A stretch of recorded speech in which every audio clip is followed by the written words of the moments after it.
تو کہنے لگے مولانا کراچی میں شادی میں گئے، ہنگامہ، لیڈیز مرد مکس، یہ ماحول کیا بحریہ میں نہیں ہے؟ کہ ہمارے گھروں کا یہ ماحول نہیں ہے؟ کہ ہماری شادیوں کا یہ ماحول نہیں ہے؟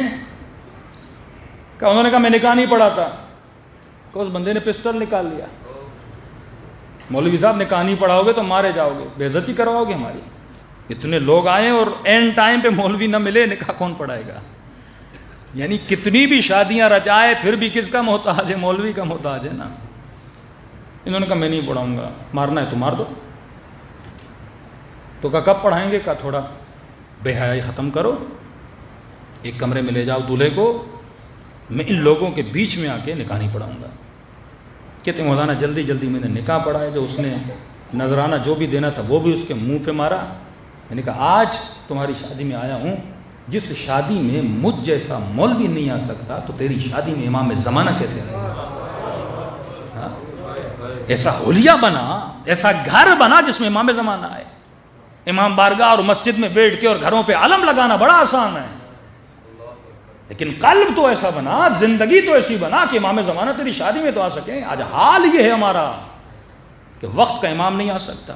آج ہر بچی یہ سوچے کہ سیدہ کا لباس کیا تھا، اگر بی بی ہوتی تو اس معاشرے میں کیسے چلتی۔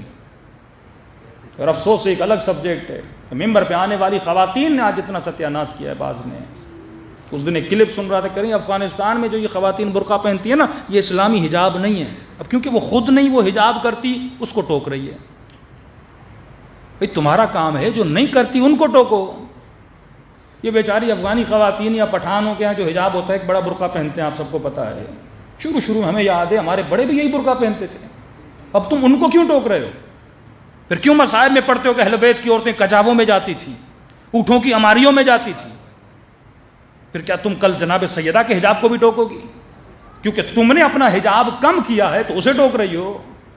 تو کہتے ہیں نہیں، تمام توضیح المسائل رسالوں میں لکھا ہوا ہے واجب حجاب ہی ہے۔ وجوب میں اور اخلاق میں زمین و آسمان کا فرق ہے، لوگوں کو یہ پتہ نہیں لگتا۔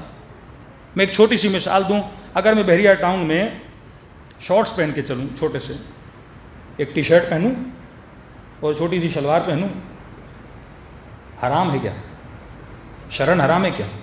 نہیں، لیکن برا ہے۔ ایک مولانا یہ لباس پہنے تو بولتے ہیں شرعن حلال ہے، اخلاقن حرام ہے۔ یہ بات یاد رکھیے۔ کئی لوگ توضیح المسائل سے ایسی چیزیں نکالتے ہیں، بھائی مجتہد نے یہ بول دیا، مثلا باپ بیٹی کو اتنا دیکھ سکتا ہے، یہ کیسی بے حیائی کا فتویٰ آ گیا۔ بھائی شریعت منیمم بتاتی ہے، اخلاق میکسیمم بتاتا ہے۔ ہم نے صرف شریعت پہ عمل نہیں کرنا، رسول نے یہ نہیں کہا میں شریعت نافذ فرمایا، بعثت لأتمم مکارم الاخلاق، ہم مبعوث ہوئے تاکہ تمہیں اخلاق کی بلندیوں پہ پہنچائیں۔ لیکن آج سارا معاشرہ منیمم پہ آ گیا نا۔ میں بار بار کیوں ویسٹرن کی باتیں کرتا ہوں، کیونکہ وہاں کے بچے منیمم پہ بھی راضی نہیں ہیں، یعنی اخلاق تو دور ہے، منیمم۔ اور خطیب بھی ان کو وہ پسند ہے جو ٹیٹو کرتا ہو۔ ایران میں کبھی کسی نے تصور کیا ممبر رسول پہ ایسا بندہ آ کے بیٹھ جائے کہ مولانا باتیں اچھی کرتا ہے، حلیہ تو دیکھو نا۔ یہاں پہ جب تم شعائر کی بات کرتے ہو تو لباس اہل بیت ہونا چاہیے، بدن ویسا ہونا چاہیے، چہرہ ویسا ہونا چاہیے، اخلاق و کردار ویسا ہونا چاہیے۔ تو فرق شریعت اور اخلاق کو سمجھا کرو۔ شریعت منیمم بتاتی ہے، اخلاق میکسیمم بتاتا ہے۔ یہ نہیں کہ ہمارے شیعہ وہ جو 17 رکعت نماز پڑھتے ہیں، کہا جو 51 رکعت نماز پڑھتے ہیں۔ میکسیمم بتایا نا، میکسیمم بتاتے ہیں تاکہ تم منیمم کرے، اور منیمم بتائیں گے تو میکسیمم تک کیسے پہنچے گا؟ تو ہمیشہ کسی کو بلندی پہ لانا جاتا ہے تو بیٹے کو تو میکسیمم بتاتے ہو نا، کہ میرے لال 6 کلومیٹر ڈیلی دوڑو، فوج میں جانا ہے، انٹری ٹیسٹ دینی ہے، تب جا کے وہاں وہ 4 کلومیٹر یا 3 میل یا 4 میل دوڑ پائے گا۔ تو اسی طرح ایمان ہے، میکسیمم پہ جانے کی کوشش کرو گے تو خدا تجھے ایمان بھی عطا کرے گا۔ آج یہ ہمارا حال ہے۔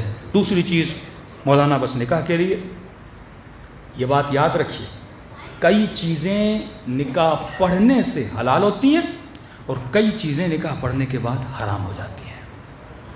یہ کون بتائے گا بچوں کو؟ وہ یہ سمجھتا ہے بس میں نے نکاح پڑھا، لڑکی میرے اوپر حلال ہو گئی۔ کئی چیزیں تیرے اوپر حرام ہیں، ایک نوجوان آیا اور اس سے ہم نے کچھ مسئلے پوچھے اور بعد میں مجلسیں اس نے سنی کچھ علماء کی،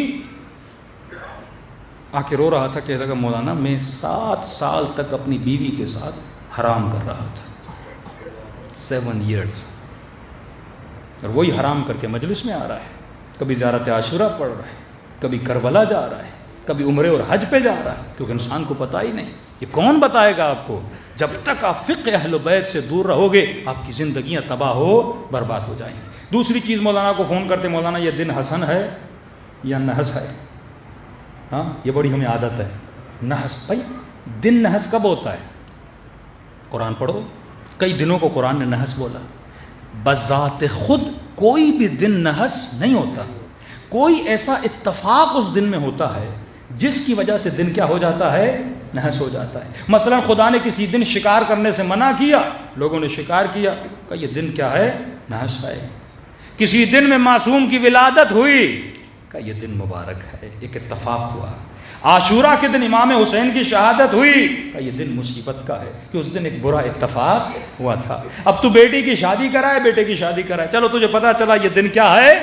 مبارک ہے۔ لیکن اگر تو غلط کام کر کے، مخالفت خدا، مخالفت علی، مخالفت رسول کر کے اپنے عمل سے اس دن کو کیا بنا دیتا ہے؟ نحس بنا دیتا ہے۔ بیٹے کی شادی کرائے گا، غلط کام اس شادی میں کرے گا، مکس گیدرنگ کرے گا، خواتین میک اپ کر کے نامحرموں کے سامنے آئیں گی، ڈانس ہوگا، غنا ہوگا جو اشد من الزنا ہے، تو اس دن کو کیا بنا دے گا؟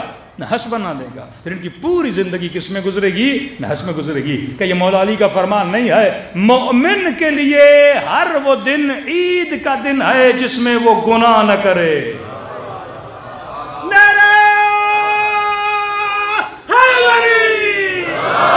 محمد علی محمد کی عظمت میں بلند تر صلوات۔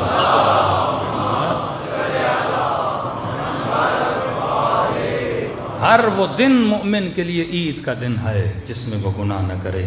تو خلاصہ مطلب یہ ہے کہ اے مومن، اے مومنہ، جب تک اپنے وجود میں صفات کو پیدا نہ کرے۔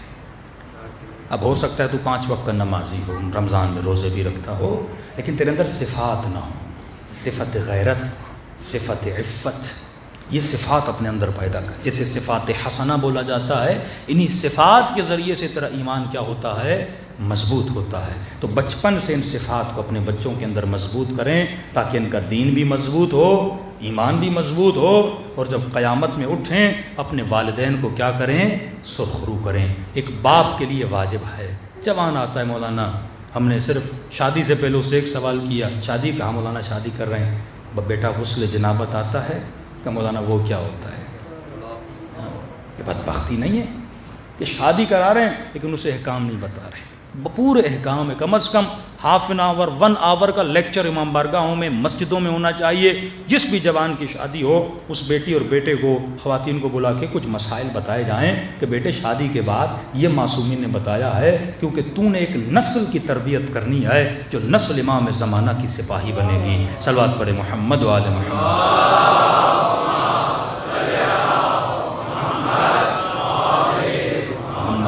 اجل فرجوں۔ تو جب تک فکر اہل بیت ہمارے گھروں میں نافذ نہیں ہوتی، ہمارے ڈیسیجن فکر اہل بیت کے مطابق ہونے چاہیے، ہمارے اعمال، پھر دیکھیے رزق اور برکت آپ کے گھروں میں کیسے آتی ہے۔ ہم جس پیٹرن پہ چلتے ہیں وہ اگینسٹ آف اہل بیت ہوتا ہے، پھر رزلٹ نہیں نکلتا، پھر ہم کہتے ہیں مولانا کوئی دعا، کوئی ورد بتائیے۔ دعاؤں وردوں سے کام نہیں ہوتا جب تک عملی طور پہ اہل بیت کی زندگی کو فالو نہ کیا جائے۔ صلوات پڑھے محمد و آل محمد۔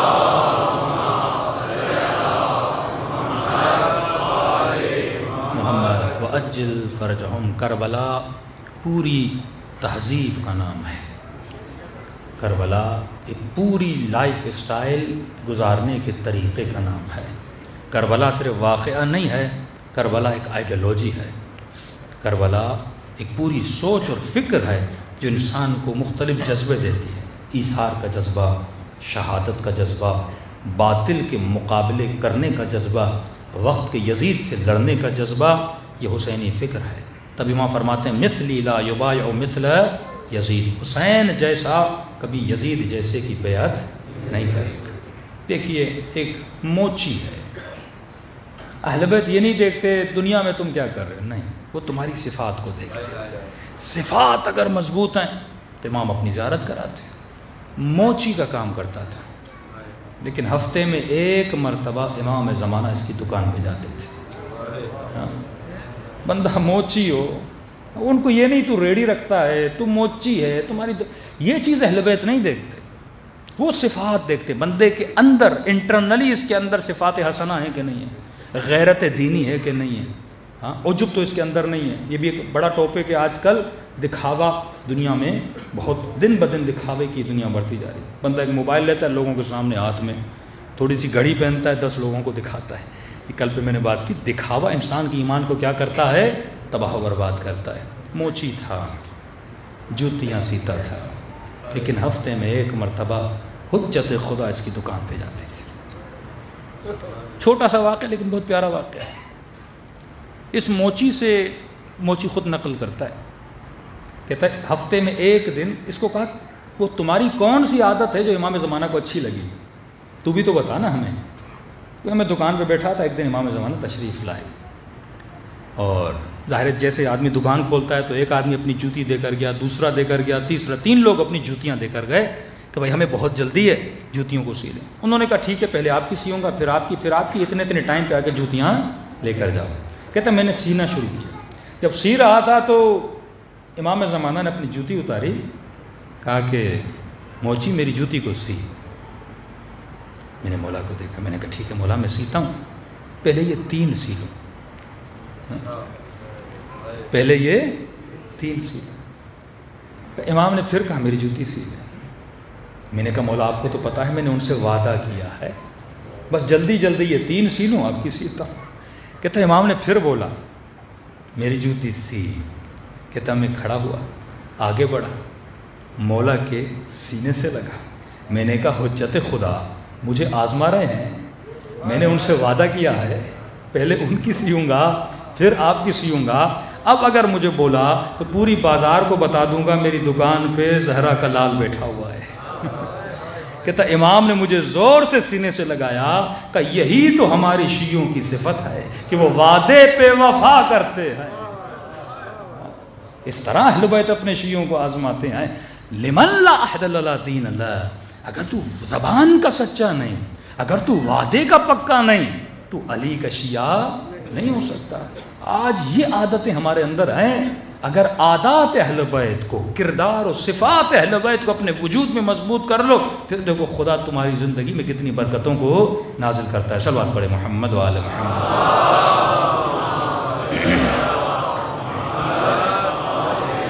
محمد وعجل فرجہم۔ عادتیں اتنی جلدی بلڈ نہیں ہوتی، آہستہ آہستہ صفات حسنہ۔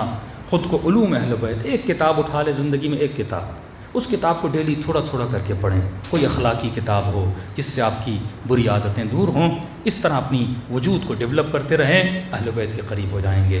آئیے دلوں کو کربلا لے کر چلیں، سلام کریں ان ہستیوں پہ جنہوں نے اپنا سب کچھ رسول پہ قربان کیا، دین خدا پہ قربان کیا۔ پوری تاریخ اسلام میں اہل بیت کے علاوہ کوئی نہیں ملتا۔ لوٹنے والے بہت ملیں گے، لیکن دین پہ لٹانے والے بہت کم ملیں گے، اور وہ بھی حسین نبی کا نواسا، جس کو نبی کبھی مسجد میں دکھا رہے ہیں اپنی گھٹنوں پہ بٹھا بٹھا کر، کبھی اپنی پیٹھ پہ سوار کر کے ان کے لیے سوار بن رہے ہیں، کبھی فرماتے ہیں لوگوں میرے ان 2 بیٹوں کو پہچانو، یہ جنت کے جوانوں کے سردار ہیں۔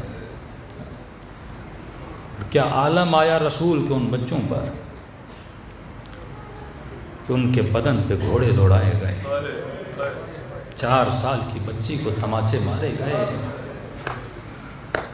کئی اوقات مصائب کو محسوس کرنا پڑتا ہے۔ میں نے کئی بار علماء سے پوچھا، میں نے کہا کہ یہ محرم میں اہل بیت کے چاہنے والوں کو کیا ہوتا ہے؟ پورا سال ہمارے دل اتنے نرم نہیں ہوتے جتنے محرم کے دنوں میں ہو جاتے ہیں، گویا دل منقلب ہو جاتا ہے، عجیب اضطراب انسان کے دل میں محرم کے دنوں میں پیدا ہوتا ہے۔